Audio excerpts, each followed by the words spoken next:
Magandang araw po, Doc Willie. Nandiyan si Doc Lisa sa likod. Gawa lang tayo ng extra Facebook Live sa araw na to kasi nakikita ko yung mga comments ng mga magulang tungkol sa Dengvaxia. Dahil nga sa mga balita sa media, nakita nila yung mga autopsy ng mga bata. Maraming magulang, nababasa ko, iyak na ng iyak, hindi na makatulog, ang dami iniisip. At ang tanungan nila kung meron daw bang pangontra, anong gagawin nila sa anak nila. At may nabasa pa kasi ako mga post actually sa ibang mga pages. Tawagin nyo si Doc Willie, tawagin nyo si Doc Lisa, magturo ng pangontra. Tawagan nyo si Richard Mata, yung pediatrician natin, yung kaibigan po natin. So, okay, salamat po sa lahat na nanonood. Comment lang po kayo kung anong tanong nyo. Gawin nating open clinic na lang to. Ha? Para clinic. Ayan si Doc Lisa tinitingnan comment nyo. Maria Romero, Christina. Yes, watching. Good morning. Sige, so tanong lang kayo ng tanong. Open clinic. Kahit anong tanong, pwede nyo itanong. Sasagutin natin. Ha? Number 1. Pangontra sa Dengvaxia. Meron ba? Ano magagawa ng magulang para sa bata? Number 1. Lilinaw ko po, sa ngayon, wala pang pangontra sa Dengvaxia. Kung sinasabi niyong pangontra na tableta, iniinom, wala pa pong ganun kasi na-injection na yung vaccine. Yung bakuna naman, hindi naman sigurado bad effect yung possible bad effect, 10 to 20% lang. Sa 80 to 90% ng mga batang nabakunahan ng Dengvaxia, positibo magiging epekto. Base doon sa 5-year, 6-year study, magiging positibo. Ang problema lang hindi nasabi ng maaga na doon sa 10 to 20%, posible magkaroon ng severe dengue kung tatamaan ng dengue. Yun lang yung issue doon Hindi natin alam hindi ready yung magulang na ganun pala yung usapan. Pero sa katunayan, 80 to 90% may benepisyo dapat. Hindi lang natin malaman kung sino. So, unang-una, inuulit ko, dami ko nababasa na papainumin daw niya yung anak niya ng, ewan ko, ano ba yun? May charcoal pa. Bibigyan na daw para linisin sa dugo. Wala pong lilinisin sa dugo. Please po, mga magulang, wag natin eksperimentuhan yung bata. Wag natin bigyan ng kung ano-ano. Kung meron kayong mabasa sa internet, marami ako nakikita, buy this product, buy this supplement para pangontra sa dengue. Huwag po maniwala. Wala pa po kasi. Okay? Wala pa kaming alam. Pediatrician, wala pa. Kung sa tableta, DOH, walang sinasabi. PAW, walang sinasabi. WHO, walang nagsasabi. Huwag po tayo magpapaloko kasi kawawa naman yung mga anak natin. Di ba? Nabigyan na ng Dengvaxia, tapos madadagdagan pa ng panibagong pagkakamali. Di ba? Hindi na doble lalo. Magiging doble ang problema natin. Ha? So, wag maniwala. Pero, merong pinag-aaralan na bagong bakuna sa dengue. Ito yung, sa nababasa natin, ito yung Takeda vaccine, na dengue vaccine. Kaya lang, baka mga 2 taon pa para malaman kung epektibo o hindi, may side effect o hindi, mga 2 years, 3 years pa. Pero itong bagong Takeda vaccine, mukhang mas maganda. Paano? Mas bago Mukhang mas maganda, mukhang okay sa 4 na strain, pwede sa zero positive, zero negative. Pero titingnan pa rin natin itong bagong vaccine kung ligtas ba talaga na walang side effect.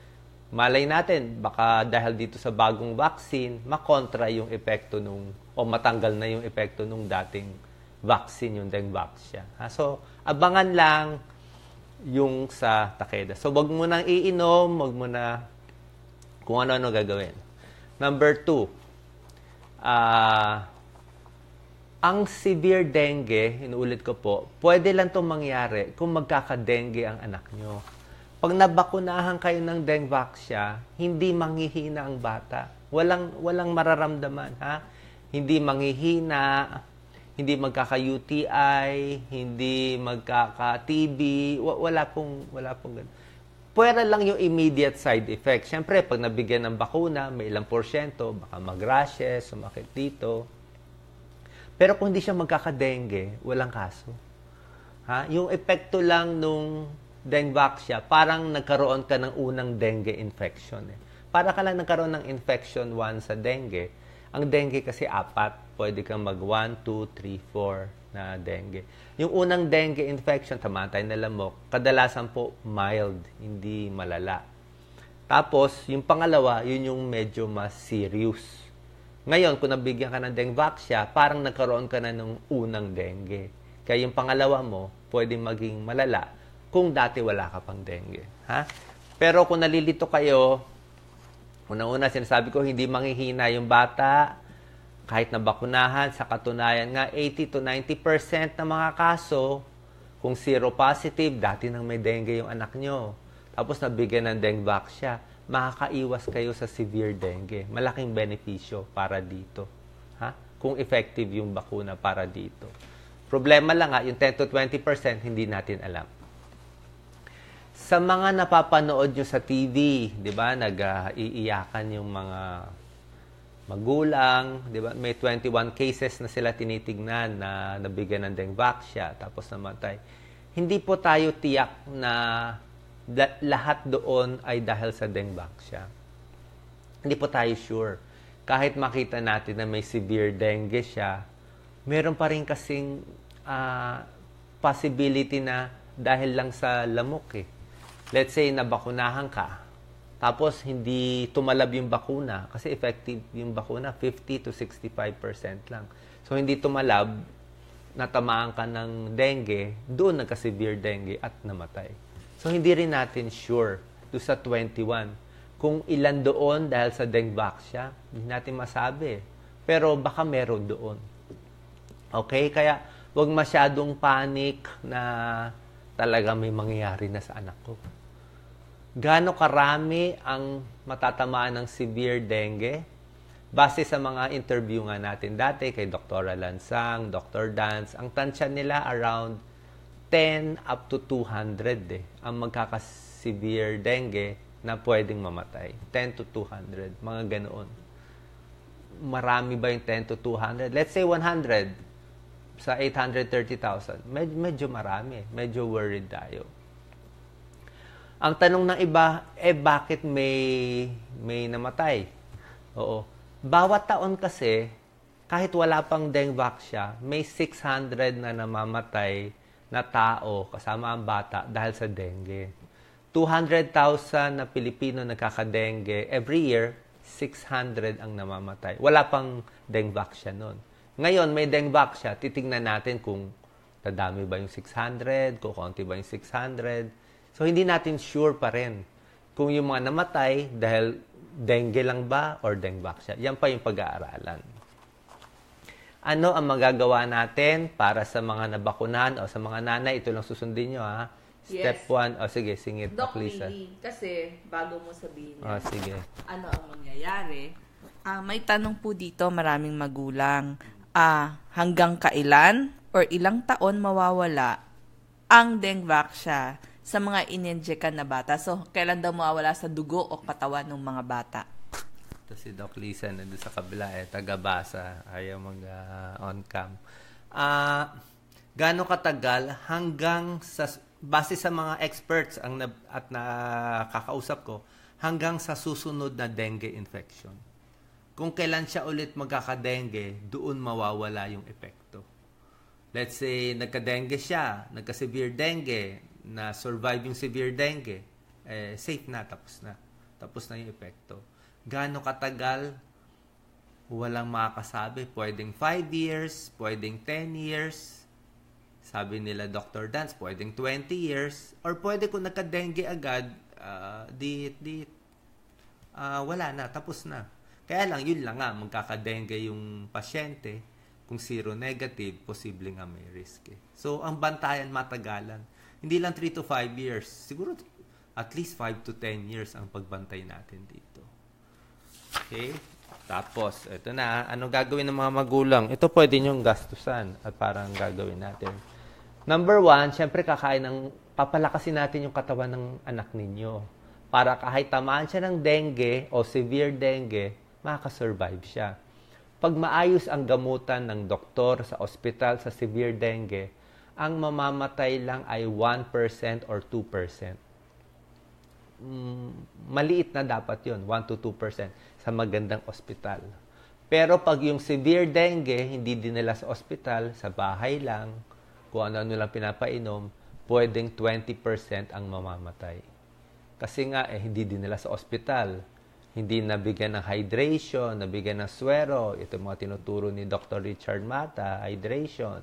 Diba? So, pero pag nasa ospital, may swero, baka kailangan bigyan ng mga supportive therapy, kailangan salinan dugo kung kailangan, makakasurvive siya.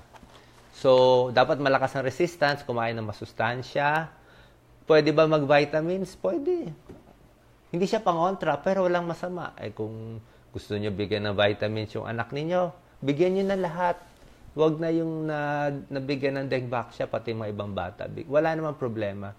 Lalo na kung hindi masustansya yung kinakain, kung kulang sa gulay, kulang sa prutas, nandun kasi yung sustansya, lalo na yung makukulay. Ito si Doc Lisa tumatawa. Nakakatawa sa question ba yan? Kumpleto ang tulog at pahinga ng bata. Kung yung anak nyo, laging nagtatablet, laging nagpupuyat, tapos nabigyan pa ng Dengvaxia, matulog ka na. Diba? Kasi kung puyat ka, mahina resistance, magkakasakit, tamaan ka ng dengue, diba? So, pwedeng lumala. Dapat malakas yung katawan mo. Kasi manghihina ang katawan pag tinamaan ng dengue.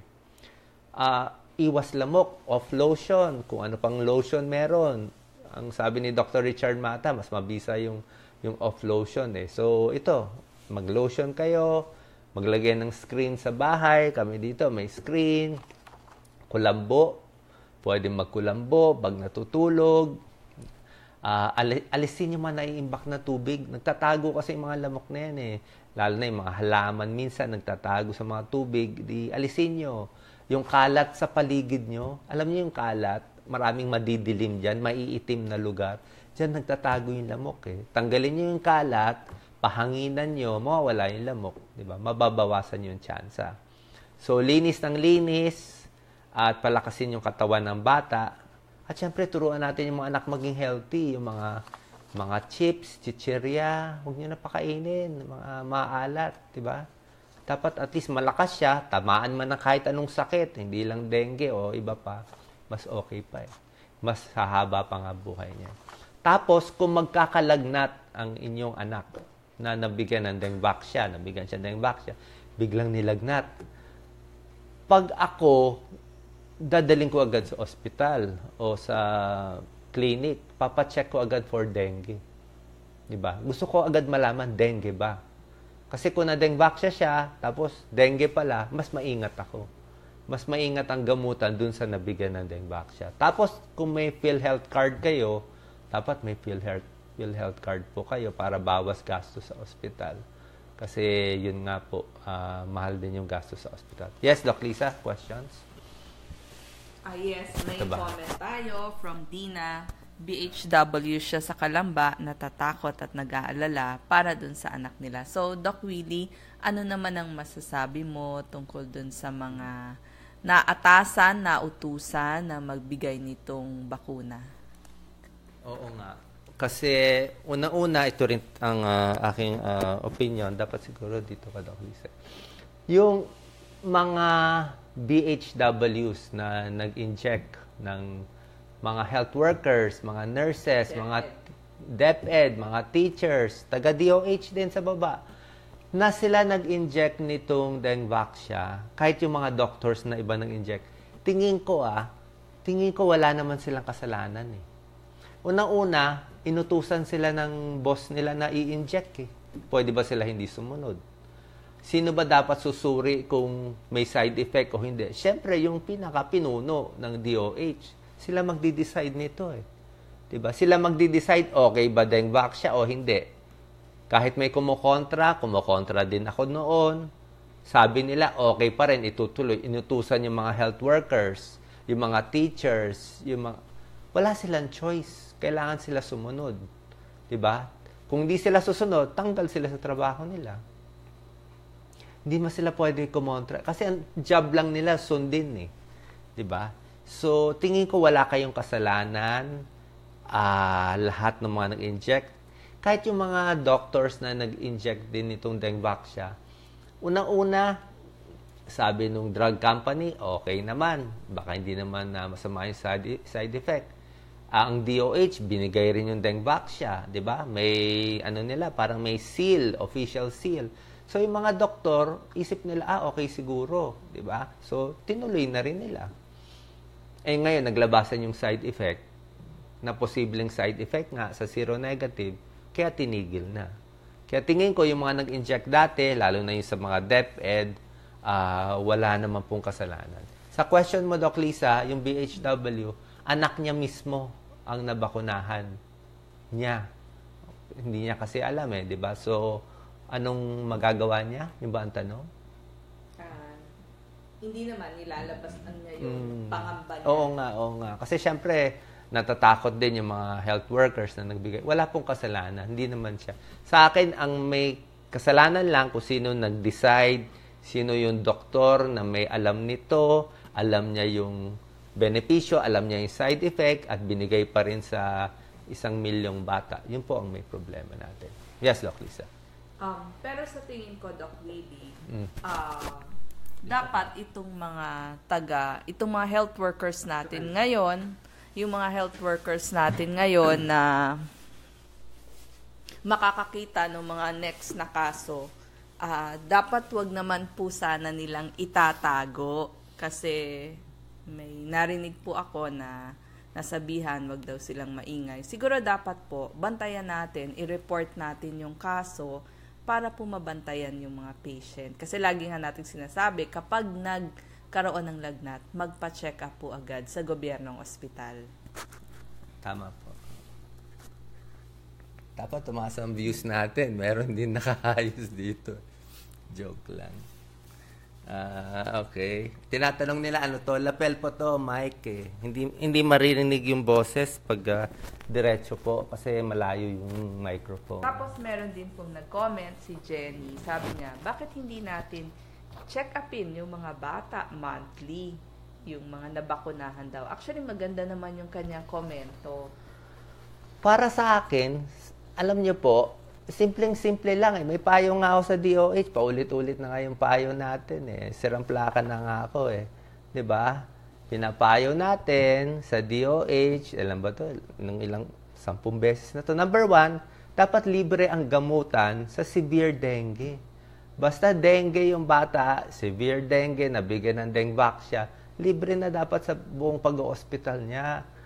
Hindi yung maawas lang konti sa PhilHealth. Dapat totally free na, no balance billing na siya. Hindi pa ino-order 'Di ba? Dagdagan ng budget. Number 2, dapat libre din yung dengue test. Lahat ng dengue test dapat libre na. Kasi nga, kung walang pambayad ng pang-test ng dengue, mahihirap lang to. Paano malalaman?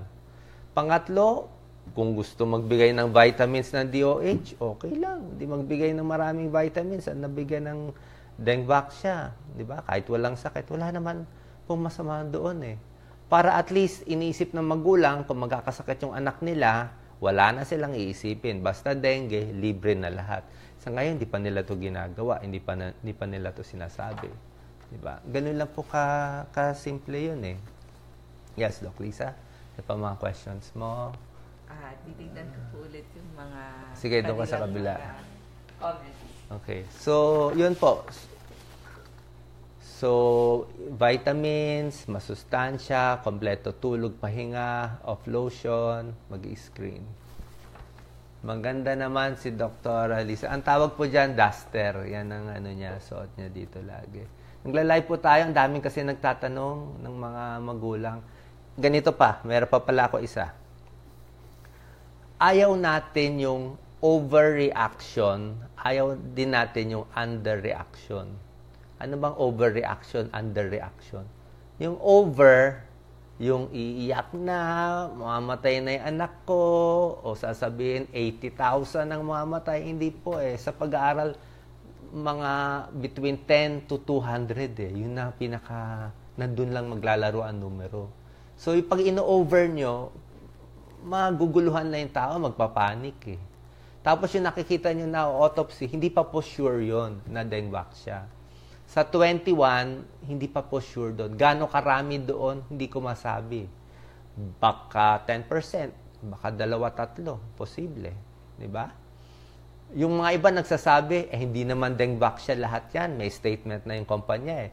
Yung 21 daw, wala daw proven Dengvaxia link o connection. Para sa akin, kayo dapat mag-prove na walang link. Diba? Ipakita nyo na itong Dengvaxia ay hindi talaga connected sa pagkamatay na severe dengue na nabakunahan nung Dengvaxia. Ipo-prove nyo.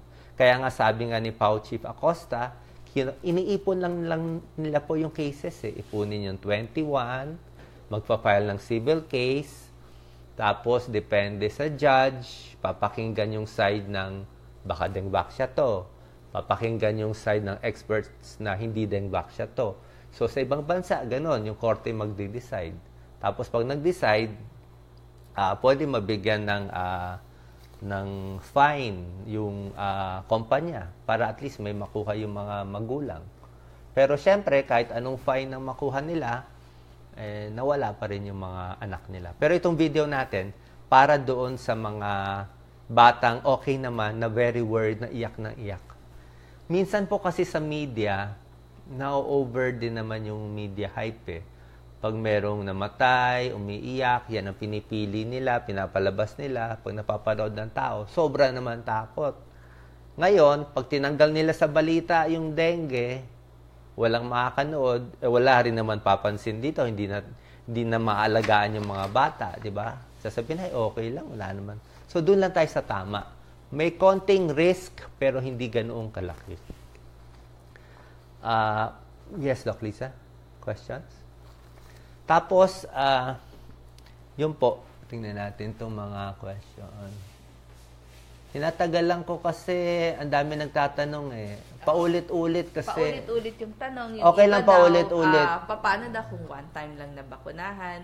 Yun. Maganda yung tanong na yun. Hanggang kailan daw dun sa dugo ng bata nandun? 1 time or 3 times, sa tingin ko, pareho lang nababantayan. Mas malala ba posible yung 3 times? Kung zero positive kayo, ibig sabihin, may dengue na dati. Pag 3 nabigay sa inyong bakuna, better. Better eh. Kasi 3 binigay sa iyo eh. Dati ka na may dengue, 80 to 90% beneficial. Pero kung doon ka sa zero negative, tapos wala ka pang dengue, nabigyan ka na 1, 2, 3, sa akin halos pareho lang ang epekto. Pareho din epekto. Parang, alam ko gusto nyo sabihin ko na, Doc, 1 lang ang nabigay sa akin, safe na yung anak ko. Hindi ko masabing safe eh. At saka ngayon, tanggal na yung bakuna eh. Hindi na maibabalik sa market. Unless ibabalik nila after 1 year. Titingnan po natin. Yes, okay. Komento din, sana po ma-monitor ang mga batang nabakunahan. Yun nga po ang hinihiling natin na may monitoring. Sa tingin ko kasi, on a practical side, yung monitoring na yan, mahirap talaga gawin na 830,000 ililista mo, may isang computer, pupuntahan lahat. Alam naman natin, marami sa kanila walang record, marami hindi nila hawak, wala silang vaccination card. So, para sa akin, ang shortcut lang lahat ng magkakadengue, sabihin lang niya na bakunahan siya, libre na dapat ang gamutan. Diba? Monitoring, ito talaga gusto natin check up sa buong bayan. Ikaw, Doc Lisa, kasi marami ako naririnig yun na iyak na daw ng iyak, hindi na daw makatulog, kakanood, kakakita ng mga pictures na nakikita nila. Yes, so tayong mga nanay, yun nga po yung sa ating parte naman, bantayan lang natin yung anak natin kapag nagkaroon ng mataas na lagnat, dalhin po agad sa ospital para ma-check na agad, ma-blood test, ma-check up, at mas safe siya doon sa loob ng ospital. Kasi nga kung yung pagmamonitor, mahirap less than 1 million tong mga batang to, kulang po yung tao sa ating mga health facilities. So, tayo pong mga nanay na nakakakita sa mga bata everyday, magbantay po tayo. patulugin maigi kasi malilikot yung mga bata. Siyempre, iba yung may sapat na pahinga, sapat na tulog, sapat na pagkain. Alam ko po, mahal yung gulay, prutas, pero at least mapakain natin yung mga may sabaw na isda, may sabaw na manok, kung yun po yung makakaya ng budget natin. Pag nakita mo kami kahit saan, sabi mo, Doc, gutom kami, kain tayo. Okay yun. Yes. Sabi mo, ando si Doc Willie and Lisa, kumakain kami sa restaurant, sabi mo sa waiter, sila magbayad. Yes. Pabayarin mo, walang problema. Ito, sabi mo, ay siya magbabayad. Sinabi niya sa FB Live, magbabayad siya. So, order kayo ng pagkain. Babayaran mo? Oo naman, hanggat may laman yung ating sobre. Lagi naman may laman sobre mo. Tapos, yung multivitamin, syempre po yung mga batang lumalaki, may mga kakulangang vitamina at mineral. Okay naman po kung kaya pa ng budget. Minsan kasi yun nga, binabudget natin yung pera natin minsan yung nabakunahan lang, may mga pamilya nga po na nagkwento. Yung nabakunahan lang may pagkain. Sa hirap nila, yung nabakunahan lang yung may pagkain. Kaso 4 yung anak niya. Siguro po yung 4 na anak, gawin din nating equal ang pag-aalaga. Paliguan mabuti kasi mga bata pag hindi naliligo, syempre maraming infeksyon na papasok sa loob ng katawan. Kasi mahirap din po, mahalang tubig, sabon.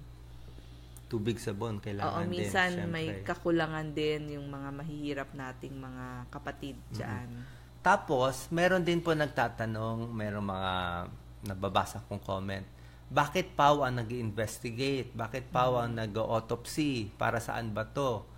Alam nyo, wala kasing choice yung PAW Kung ako, nagpapasalamat talaga ako na ginagawa ng PAW ito Kasi, para masabi mo connected sa Dengvaxia, yung pagkamatay ng bata. Number 1, kailangan mapatunayan natin na dengue nga ang sakit niya nung namatay na bata.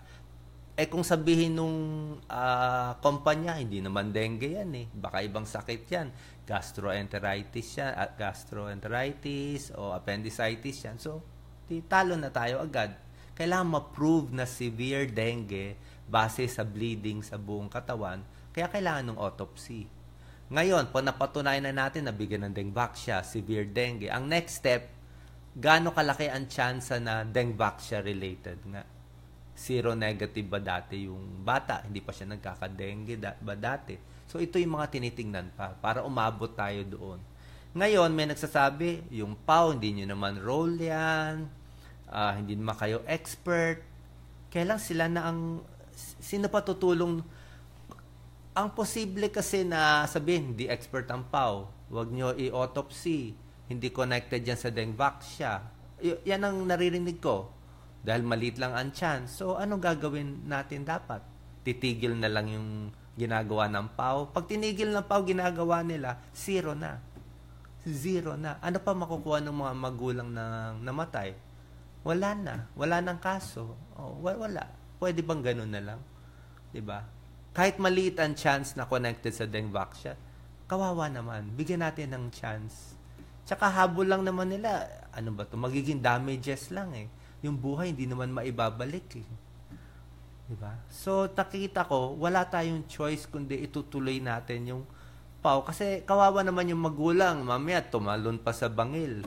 Diba? Madagdagan pa yung problema natin. Tsaka nababasa ko, yung mga ibang nanay, sinasabi nila, Doc, sana ako na lang na-injection na nung Dengvaxia. Hindi na lang yung anak ko. Sana ako na lang. So, nakita nyo yung mental anguish, yung lungkot ng 830,000 na tao. May halaga yun Diba? Tsaka hindi naman tayo dapat napasok dito sa gulo. Ginagawa na lang nating positive, pinipilit na lang natin ayusin, na ilibre na yung gamutan, libreng vitamin, libreng test, masustansyang pagkain, para nga mapunuan yung posibleng side effect. Yes, ito po sa aking opinion, dun po sa nagtatanong bakit sa Public Assistance Office. Ang PAW po ay under DOJ, Department of Justice, government agency po, sa mga tao na walang pera pero naghahanap ng hustisya. Ang una pong papasok sa isipan natin, wala akong pera pero kailangan ko ng abogado. Mahal po ang pagtanggap ng abogado, yung acceptance fee pa lang. Tapos yung pagkuha ng abogado, yung pagdilitigate, napakamahal po niyan. So, unang papasok, Public Assistance Office, yung PAO. Under DOJ naman po to, gobyernong ahensya. So, kaya po sila nagsipuntahan doon para maghingi yung mga nanay na namatayan ng anak. Naghihingi po sila ng hustisya doon sa anak nila na sana, yun naman po ang pinaglalaban ng PAO, mabigyan ng justice at saka pinaglalaban din nila na sana matulungan yung mga pamilyang namatayan at yung pamilyang mamamatayan pa na gawain po nila bilang abogado. Bakit sila nag-autopsy? Meron po silang forensic department. Si Dr. Erfe. Si Dr. Erfe. Si Dr. Erfe, trabaho po niya yun. Hindi lang siya doctor, forensic expert, lawyer pa siya. Yes. Abogado siya. Doctor, lawyer siya. Hindi po ba pag nagkakaso, kailangan magbigay tayo ng mga ebidensya. So, kailangan niyang i-autopsy kasi yun po ang pinakamagandang ebidensya. Bakit namatay ang isang tao? At paano namatay? Tsaka yung paggagawa ng autopsy, palagi ko, pwede na rin malaman ng kababayan natin, recommended yan ng isang expert dito. Opo, kasi pinagtatalunan nga Pinagtatalunan. Kasi kung puro chart lang, lagnat, sasabihin, ay hindi yan dengue, baka iba yan. Ngayon, pag nakita, binuksan mo, makikita mo naman ang talaga. katawan ng kung taong namatay. Malalaman natin kung ano talaga dahilan, bakit namatay yung bata. Yes, diba? kasi actual yung pasyente, katawan niya, yun nga, saludo din ako dun sa mga magulang kasi masakit man sa kanila na syempre buksan yung kanilang namatay. Pero ito na nga ang magpo-prove na sa isipan nila bakit namatay yung kanilang mga anak na bata. Syempre, yung iba dyan, kaisa-isang anak nila na wala pa. So, may reason lahat yon bakit siya namatay. Syempre, malaki po ang pagod ng PAO, ng VACC, dun sa paglutas nitong kaso. Ang gusto lang naman nila ay mabigyan ng hustisya yung pagkamatay ng mga bata. At malaman, bakit nga ba namatay? Ebidensya po yun wala namang ibang malapitan na yung ating mga kababayan na walang pera. Sila lang po ang tumatanggap ng libre. Kaya po kung meron kayo nababasang mga komento laban kay PAO Chief Acosta o komento dun sa credentials ni Dr. Erwin Erfe, nag-meeting kami, parang alam nyo, magaling naman ako kumilatis ng tao pero wala akong nakikitang parang agenda, wala akong nakikita. Kasi pwede naman nila hindi to gawin Pwede nila hindi gawin O di, kung di nila gawin, di tahimik buhay nila, nagkakasakit na. Pwede nila.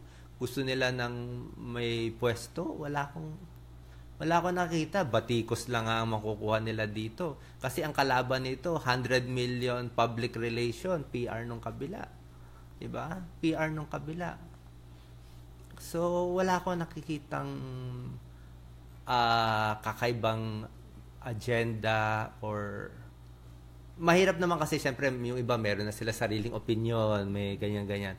Pero sa pagkakita ko, wala po ako nakikita. Kasi kung meron ako nakita, hindi rin ako makikitulong Hindi rin tayo, 'di ba? Ayaw natin na may ganoon. Gusto natin yung nakita po, wala pong way dito ang daan natin kasi nga away na lang ng away. Kawawa naman yung tao. Ha? At yes, na-appoint. Hindi na po appoint. May nagsasabi. Okay na po dito. Maraming tayong matutulungan dito. Ito nga payo ko sa DOH. Simpleng-simple lang. Nagtataka nga ako. Tsaka meron pa ako pinagtataka sa DOH. Hindi ko maintindihan. Bakit yung 1.4 billion na bakuna ng Dengvaxia na hindi pa naibibigay? Meron pa 1.4 billion. Hindi pa sinosoli yung mga vaccine Dapat sa akin, kung mare-recommend natin sa DOH, yung 1.4 billion na Dengvaxia, isoli nyo na sa Sanofi. Tapos, i-refund na natin. 3.5 billion, meron pa 1.4. Hindi ko alam ano gagawin doon sa natitirang Dengvaxia. Baka mamaya may binabalak pa. Bakit din gusto natin ang PAO? Kasi po, sabihin natin totoo, baliwala kasi kung Doc Willie and Doc Lisa lang magsasalita. Kahit samahan mo pa ng Dr. Liachon, Dr. Susie Mercado, hindi nila papansinin eh. Sasabihin nila, individual lang kayo, wala naman kayong pwesto. Ba't kami makikinig sa inyo? Nung gusto nga turukan ng DOH itong mass vaccination, kumontra si Dr. Dance, Dr. Leachon, kahit ako sa Facebook, kumokontra tayo. Hindi man tayo pinansin. Sabi, individual kayo, ba't kami makikinig sa inyo? So, wala eh. Talon-talo tayo. At least ngayon, may PAW tayo, mas mataas na pwesto, ay mas may lakas sila na mabigyan ng justice yung mga parents. Kasi kawawa naman. Di ba, Doc Lisa? Yun naman ang totoo eh. So, correct. May ilang pa rin comments about the PhilHealth. Buti daw na paalalahanan sila. Alam ko po, busy tayo sa pang-araw-araw nating gawain. Huwag po nating kaliligtaan yung pagbabayad ng ating PhilHealth kasi hindi mo alam kung kailan mo kailangan. Tapos pag kailangan mo na, magugulat ka na lang, hindi ka pala nakabayad, hindi mo ngayon magamit. Napakahirap pong sitwasyon yun. Kaya kung may pagkakataon, bigyan natin siya ng oras, ilista natin kung kailan tayo huling nagbayad, isama na rin natin sa pagbabudget ng pera natin para hindi tayo magipit sa oras ng pagkakasakit. Meron nagko-comment na babasa ko. Ewan ko, kailangan comment. Bakit daw ganun yung pagsasalita ni Chief Pau Acosta? Parang medyo kakaiba. Actually, nakakatuwa eh. Kasi noon pa, pinapanood ko na siya sa face-to-face eh. Di ba siya yung judge doon? So, parang character siya. Para siyang Senator Miriam Defensor Santiago. Malakas, mabilis magsalita. Sabi niya, kailangan mabilis salita niya para umabot sa soundbite ng TV. Sa TV kasi may 5 seconds ka lang magsalita eh. Para marami mapakinggan yung lahat ng sinasabi mo. Oo, ganun lang yun. Pero sa akin, okay naman. Yun ang pagtingin ko hindi ko naman alam, baka iba yung opinion ng iba po. Pero sa pagkasabi niya, talagang ang gusto lang niya, tulungan yung mga batang namatay. Oo. Mabigyan ng hustisya. Kasi lawyer nga po siya eh. Tsaka ako, nung sa meeting namin, medyo nakuha niya yung loob ko eh. Kasi hindi niya to sinasabi sa labas. Pero nung gabi, nung meeting, sabi ni Attorney Acosta, sabi niya, ginagawa naman natin to para sa mga bata. Isang araw, mamamatay tayo, haharap tayo sa Diyos. Diba? Tsaka sanay daw siya lumaban. Kahit lahat daw, kalaban niya. Diba, mamamatay tayo, harap tayo sa Diyos. Diyos naman magsasabi, ginawa mo ba yung tama? Nag-iiyakan na yung mga magulang. Ano naman gagawin niya? Dumog na sila. So, nung sinabi niya yon, sabi ko, parang okay eh. Diba? I mean, wala akong nakikitang iba. Pero, yun na nga, mga controversial figures, siyempre, may mga pwesto sila. Expect natin meron talaga magbabatikos. Pero sa ngayon, sila lang ang parang nagbibigay ng pag-asa. Kasi dun sa mga ibang ahensya, wala pa tayong nakukuhang konkreto eh. 'Di ba? Ni isang vitamin, ni isang vitamina, wala pa eh. Yung recommended ko, maglabas na kayo ng pera, ibigay nyo na, matutuwa pa yung mga tao. At mababawasan pa yung batiko sa DOH kung ilalabas nyo na yung tulong, kung ano man tulong. Total, marami naman kayong budget eh. 'Di ba? Gusto lang ng tao yung parang assurance na pag nakasakit yung anak ko, may dadalihan ako. Tsaka very forgiving nga ang mga Filipinos, ang Pinoy. Pag sa Amerika to nangyari, nako, grabe ang demanda doon. Dito nga, puro nga tayo patawad ng patawad. Ganun na nga nangyari, patawad pa nga tayo ng patawad. Diba? Yes. Final words? Okay. So, mga nanay, bantay lang at alaga sa ating mga anak at ipagdasal din natin na maglinis din po tayo na walang dengue lamok dyan sa paligid natin. No, they find some cure, PhilHealth covered, big check. Tama po. Hinaluan ng politika at yun nga po eh, yun din nakikita ko. Pag nahahaluan natin ng dating presidente ngayon, nagugulo yung usapan eh. Hindi naman po para sa akin hindi kasali sa usapan yung mga iba. Ang gusto lang natin ano maibibigay sa magulang, doon lang eh. 'Di ba? May risk ba o wala? Kasi yun na nga, pag nagkaroon tayo ng party dito, political party, nagugulo na yung usapan. Kaya in the end, ang lugi, sino lugi? Yung magulang. 'Di ba? Nalugi eh. Paano nag-away eh? Naging stalemate eh.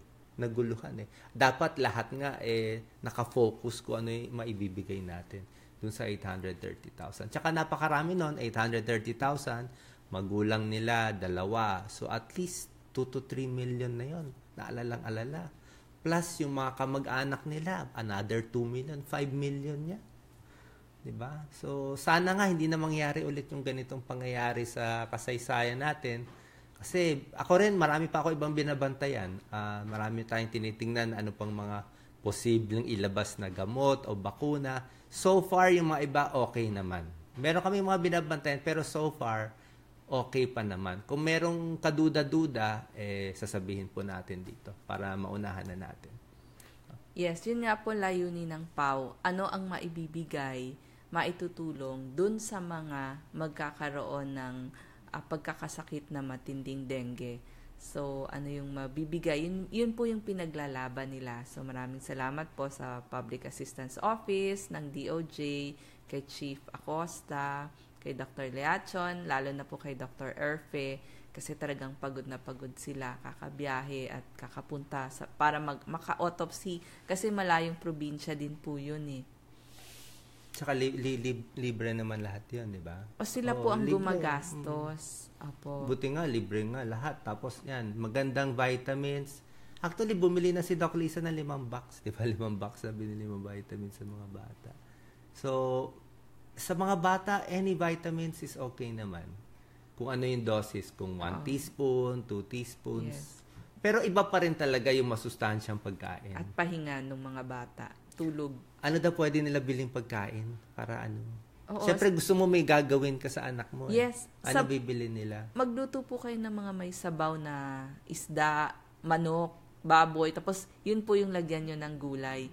Para mas masarap yung lasa. Halo-halong gulay, iba't ibang gulay. Para yung, kasi kanya-kanyang vitamin at mineral bawat pagkain eh. So, pag pinaghalo-halo nyo, para makompleto.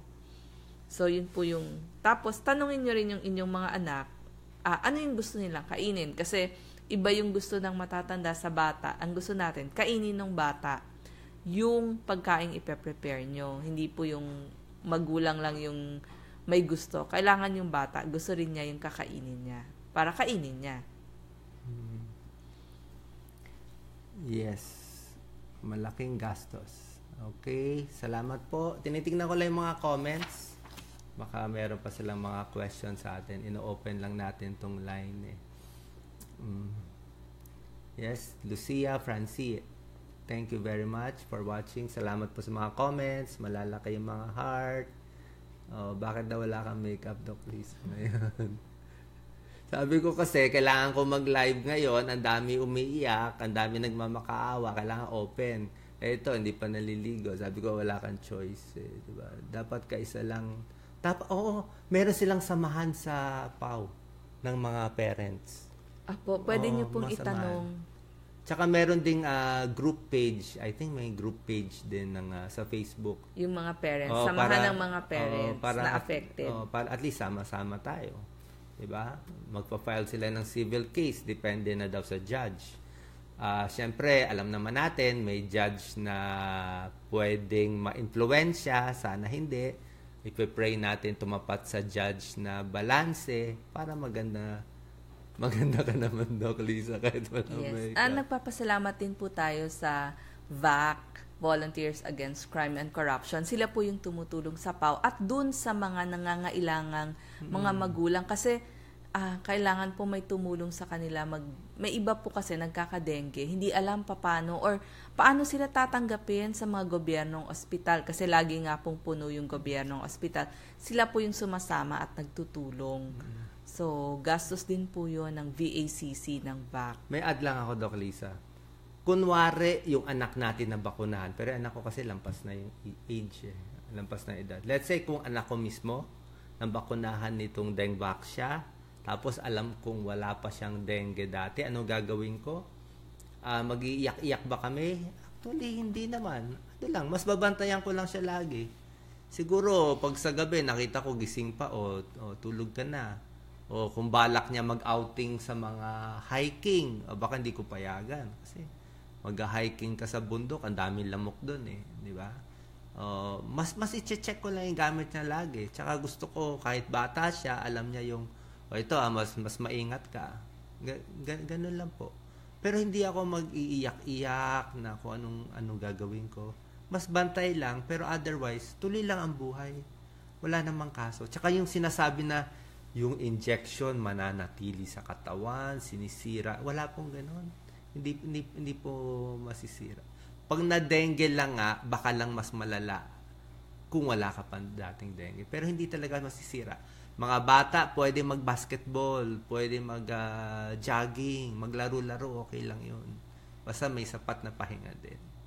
Okay? Yan. So, hanggang kay Dante Jimenez at kay Annie Haresa ng VAC. Yes, hanggang kailan epekto? Matagal eh. Baka 5 years, 10 years eh. Hindi natin masasabi hanggang sa next infection eh.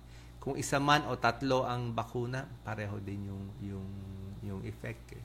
Halos pareho kasi medyo malakas kasi yung bakuna, one shot parang mataas na yung uptake. Ibig sabihin, nagkaka-epekto na yung unang bakuna. So, second and third shot, dagdag pa lang. Let's say, yung unang shot, 90% effective na. Second and third, mas mataas. Dapat ba tayo matakot?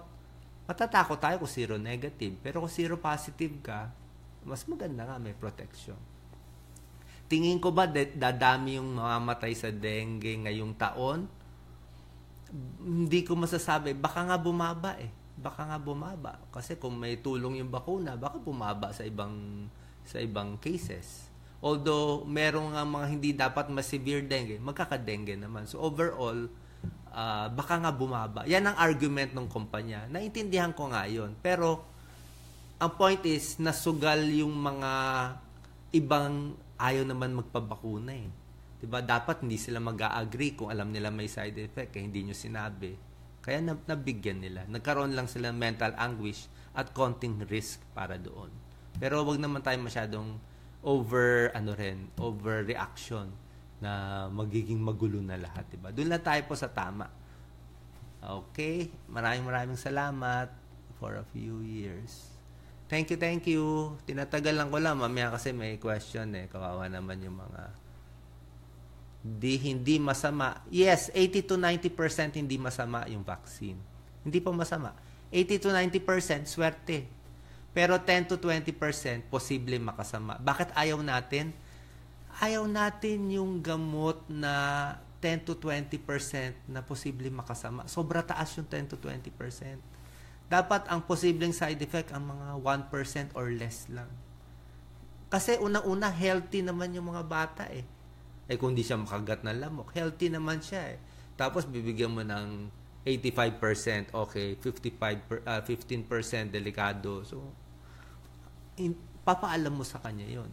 Hindi tayo dapat magdidesisyon para sa 1 million Filipinos. Dapat yung magulang mismo. Mali nga kasi yung consent form eh. Sa consent form, sinabi lang, maganda yan, ibigay mo. Diba? Kaya ngayon, nagulat tayo. Bigla nagsabi yung kumpanya, uy, hindi pala pwede. Posible pala makasama. Doon sa maliit na porsyento. So, tama-tama lang. Wag overreaction, wag underreaction. Bantay lang. Ingat lang po. At pray lang tayo na maayos na itong problema. At tuloy-tuloy lang yung PAO case para doon sa mga namatay para may konting justice. At kasi kawawa naman. Kasi wala na silang pupuntahan. Pag hininto pa nung PAO yung mga ginagawa nila. Magiging zero. Diba? Kawawa naman po. Apo, sila lang po yung tumutulong. Yung PAO at yung VACC. The other vaccines, okay po. Walang problema. Chickenpox, flu vaccine, okay po. Walang problema. Okay po. Measles, BCG, DPT, kunin nyo. Okay lang yan. Oral polio, kailangan po lahat yan. Hepa B, kailangan po. Hepa A, Hepa B, flu, pneumonia, okay po lahat. Ang problema kasi dito sa Dengvac bago siya. Bagong-bago. Very new. Pag bago ang isang bagay, hindi mo pa siya kilala, kunyari, bago yung boyfriend, girlfriend mo, hindi ka pa kilala, lumalabas yung ugali in 5-7 years, kala mo mabait, tapos yung pala, hindi iba ugali. Ganon din sa gamot. First 5 to 10 years, hindi ka pa sure. Okay ba? Magkaka-side effect ba? Pero yung mga bakuna, lumang-luma na yan. 20-30 years na yan. Lahat ng posibleng side effect na report na kung may marireport. Diba? So, okay lang po. Huwag natin itigil yung mga ibang ibang mga vaccines. Tsaka sa DOH, okay naman balik natin yung tiwala. Total, tapos na yung dating nagbigay nito. Wala na naman sila doon. Okay. May chance ba maging rare dengue? Ano bang rare dengue? Baka yung sinasabi. Baka yung severe dengue. Pwede maging severe dengue. Oo. Kahit sino pwede maging, yun na nga. Tapos yung sa severe, gaano karami? Bigay ko na sa inyo yung actual number. Actual number nila is out of 1,000, 2 to 7. Pwedeng 2 o 7 magkaka-severe dengue dun sa 1,000. Hindi 1,000 binakunahan, mga 7 cases ng severe dengue. Marami ba? Medyo marami. Sa 130, isa. Nakakatakot, pero tsaka pag severe dengue, hindi naman talaga sure na may mangyayari pa, di ba? Dadali mo pa naman sa ospital, may laban pa naman yon. Okay? Wala pang pangontra. Wala pa po. Oo. Wala pang pangontra. Wag niyo bigyan ng kung ano-ano, ha? Sayang, ha? Opo. Tsaka lalo na kung injection, ha? Magkano magpabakuna, tanggal na po sa merkado. Hindi na maibabalik sana. Sana hindi na maibalik. Opo, wala pong antidote para sa nabakunahan. So, wag po din nating ibili ng mga bagay na hindi natin kilala at hindi alam at nagpa-promise sa inyo na mawawala ang epekto ng Dengvaxia or hindi na magkakadengue. Wala pong ganong produkto. So, wag pong magpasamantala kasi baka may magsamantala sa ganitong pagkakataon. Wag po nating bilhin. Meron talaga maglalabas yan na para mapang-kontra ng Dengvaxia, bilhin to. Siyempre, business yan, di ba? Kawawa naman kung gano'n. God bless po. Thank you very much. Sana malinaw na. Tapos kung mayroon pa kayong tanong, ilagay niyo lang. Gagawa pa tayo ng live para makatulong po tayo. God bless po. Kung mayroon mga updates, i-update natin yung mga balita. God bless.